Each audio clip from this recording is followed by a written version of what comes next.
આજે વાત કરવી છે 4 મિત્રોની, સુરેશ, સંતોષ, મનીષ અને પ્રવીણ, કે જેઓ 12મા ધોરણની પરીક્ષા પછી એક હોટલમાં ભોજન કરવા માટે જાય છે. 4 જણા ભોજન કરી લે છે, પછી વેટર બિલ આપવા આવે છે. એ વખતે 4 જણાએ શેરિંગમાં રૂપિયા આપ્યા, પણ એવું નક્કી કર્યું કે 30 વર્ષ પછી આપણે ફરી આ હોટલમાં મળીશું અને જે સૌથી પૈસાદાર અને સફળ હશે તે બિલ ચૂકવશે. આ વાત પેલો વેટર પણ સાંભળતો હતો. તેણે કહ્યું કે જો તમે 30 વર્ષ પછી પણ અહીંયા આવશો તો હું આટલા જ ભાવથી તમને ભોજન પીરસીશ. તે વેટરને પણ આ મિત્રોની વાતમાં રસ પડ્યો. આ મિત્રો એ પછી છૂટા પડી ગયા. કોઈક રાજ્યની બહાર અભ્યાસ અર્થે ગયું અને કોઈક બિઝનેસમાં સેટ થવા ગયું. 30 વર્ષ પછી મળવાની તારીખ નજીક આવી. 3 મિત્રો તો આ વાત ભૂલી ચૂક્યા હતા, પણ એમાંનો જે પ્રવીણ નામનો મિત્ર હતો તેણે આ 3ને ફોન કરીને તે જ સ્થળે મળવાનું યાદ કરાવ્યું.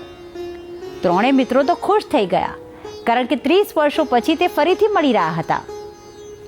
આ 3 મિત્રો સમય પર ત્યાં પહોંચી ગયા.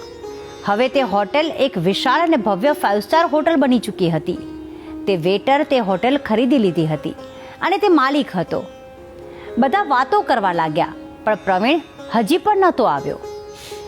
એક મિત્ર કાપડનો મોટો વેપારી હતો, તો બીજો મિત્ર હીરાનો મોટો બિઝનેસ ધરાવતો હતો, તો અન્ય એક મિત્ર એક કંપનીમાં CEO હતો. એટલામાં હોટલનો માલિક આવ્યો અને તેણે આ તમામ મિત્રોને ઓળખી લીધા અને તેમને આવકાર આપ્યો. આ વેટરે તે મિત્રોને કહ્યું કે પ્રવીણજીનો ફોન હતો, તે આવી જ રહ્યા છે, આપ સ્ટાર્ટર લઈ લો. પછી થોડી વાર પછી પાછો કોલ આવ્યો કે તે રસ્તામાં જ છે, આપ ભોજન શરૂ કરો. ભોજન પતવા આવ્યું, પણ પ્રવીણ હજી પણ ના આવ્યો. બધા મિત્રો કહેવા લાગ્યા કે કમાલ છે, જેને બધું જ યાદ હતું તેને જ આવવામાં મોડું થઈ ગયું.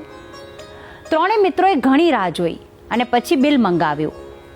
હવે પ્રશ્ન એ હતો કે કોણ ભરે બિલ.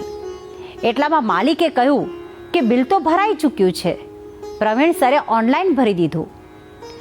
બધા સમજવા લાગ્યા કે વધારે સફળ લાગે છે, કારણ કે તેને સમય પણ નથી મળવાનો. આ 3 બહાર આવ્યા અને તે જિલ્લાનો કલેક્ટર ત્યાં આવ્યો અને કહ્યું કે મારા પિતા પ્રવીણ આપના મિત્ર હતા.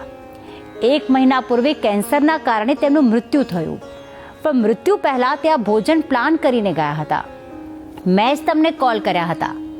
તેઓ ઈચ્છતા હતા કે ભલે તેઓ ના હોય, પણ તમે લોકો મળો, કારણ કે આ સફળતા તો મળી જાય છે, પણ સમય ફરી નથી આવતો. આ મિત્રોએ નક્કી કર્યું કે 30 વર્ષ પછી નહીં, પણ હવે દર 30 દિવસે આપણે એક વખત મળીશું.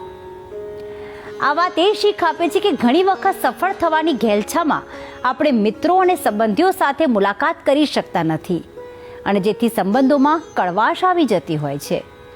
જેથી હંમેશા મુલાકાત કરવા માટે સમય કાઢો. અને હવે આ વાત એક સુવિચાર દ્વારા પણ સમજી લઈએ.